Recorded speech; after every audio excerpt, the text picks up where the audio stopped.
Hi நண்பர்களே, இன்றைக்கி நான் தூதுவளை ரசம் வைக்கலான்னு சொல்லிட்டு எல்லாம் தூதுவளை எடுத்திருக்கேன் நண்பர்களே. இங்கே பாருங்கள், நம்ம கார்டனில் இருந்த தூதுவளை.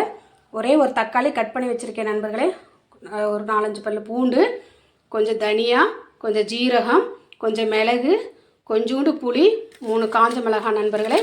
இதெல்லாம் இப்போ ஃப்ரை பண்ணிக்கலாங்களா? வாங்க. கொஞ்சம் எண்ணெய் ஊற்றிக்கலாம் நண்பர்களே. காஞ்ச மிளகாய் போட்டுக்கலாங்களா?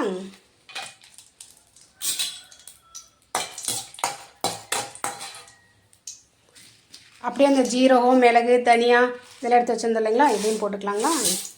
பூண்டு போட்டுக்கலாம் நண்பர்களே. புளி போட்டுக்கலாங்களா நண்பர்களே? தக்காளி போட்டுக்கலாங்களா? ஒரே ஒரு தக்காளி போதும் நண்பர்களே. இதே ஒரு 4-5 பேர் சாப்பிட்லாம் நண்பர்களே.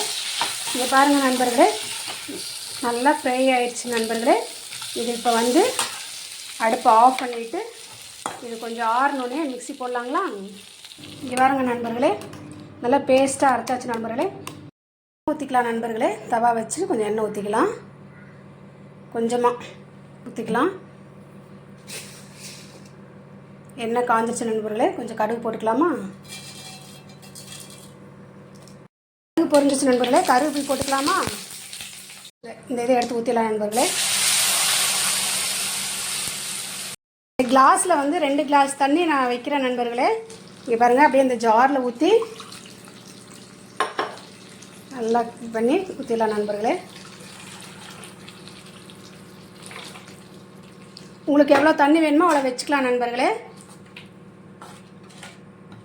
தூள் போட்டுக்கலாம் நண்பர்களே. நான் இந்த கிளாஸில் 2 கிளாஸ் தண்ணி எடுத்திருக்கேன் நண்பர்களே. ஃபஸ்ட்டே கொஞ்சம் உப்பு போட்டிருந்தோம் ஃப்ரை பண்ணும்போதே. வேணும்னா கொஞ்சம் போட்டுக்கலாம் நண்பர்களே. இந்த ரசம் நல்லா கொதிஞ்சு வரணும் நண்பர்களே. நல்லா கொதிச்சு நல்லா வாசம் வரும் நண்பர்களே. அப்போ அடுப்பை ஆஃப் பண்ணிவிட்டு யூஸ் பண்ணிக்கலாம் நண்பர்களே.